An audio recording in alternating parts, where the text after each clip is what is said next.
which way should I enter? At the back over there? No, I think I'll go up in front. That sounds good. Okay, so here's the Digital Dojo, and here's the pool, and I'm headed out to Markus's space, says Alicia. Here I go, walking towards Markus's space. And you can see that it's kind of facing the pool there, and then I just came from the main house, and there's a hot tub there. Ooh, nice. Okay, going up some stone steps. It's kind of interesting. Some stone steps blending into the wood, and off we go. Knock, knock. Alicia suggested I could come and follow you. Oh, sure. It's just... So this was your space. Please come on in. You're quite welcome. Okay, if I keep filming. Just getting a head start on cleaning up this place a little bit after last night. So what happened last night? Can you share the details? Or oh, sure. Well, just in general, we were sharing video blogging. I mean, just things that we had.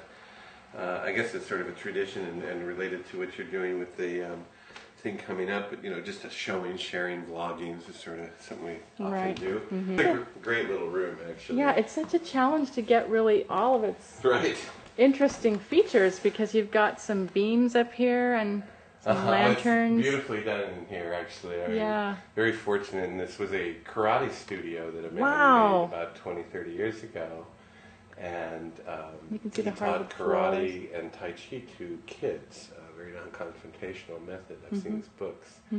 And I think it sat for a while, like somebody's office after that or something. But I sort of always wanted to have a classroom, so now I have an office with a classroom next to it, or an extra guest room when needed. And it's just a wonderful place to be able to come in and meet, and it's sort of beautiful surroundings, and got the little deck out here. People can move out. I've had a number of nice little meetups in here. That's very nice. A lot of fun. And there's something about Ojai that it seems kind of quiet and kind of peaceful, and it encourages contemplative sort of time. I think so. It's definitely easy to do here. Great. And what else can we see in the Digital Dojo? We're around. Where should we go? I hardly know where to put my camera at this point. This kind of has a feeling of a ship to me almost. It does. Like you've got this kind of like bunk type definitely a bed. Captain's, what do you call it, what do they call that bed, ship bed or something like that. And then you've got beams. Oh, it's probably, I don't know if I'm going to be able to really capture that whole pattern up there, but the beams kind of remind me of what would be like to be inside a ship. I should make so this can rock back and forth a little bit. And get the motion sensors, and then even this little clamshell design in the sink. I mean, the details, the lobster. It just gives you, and then the hanging baskets, it kind of gives you that whole feel of what it might be like with the books on the shelf. So how did you come up with the name Digital Dojo? Oh, well, that's a series of stuff. Part of it was just because this is a dojo, and the nature of the stuff I do being digital, it just seemed like a snappy name that came up for one thing. But also, it was related to something I was doing at that time, and still now. I had created a video blog for the company I'm working with, and I had called the blog Spin Flow, because the product is called Spin Express. And I was sort of in this sort of Tai Chi kind of place, and I was thinking about media.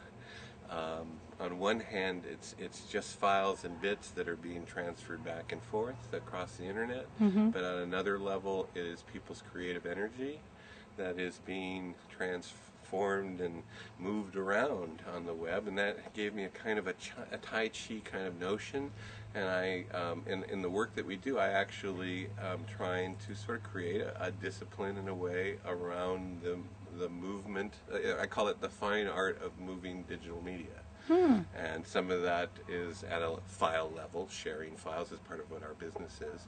But some of that is also at a workflow kind of level, in the sense that, you want to be able to create sort of with the smooth, movement and practice movement of a Tai Chi artist in some sense. And as you're moving, as they often might be moving energy in some way, you're moving your creative energy in some way. So all of that tied together. I have some martial arts background, and I had spent time in dojos before. having a dojo, doing the video blogging, doing the spin flow, all of that, it just was natural all of a sudden to say it's the Digital Dojo.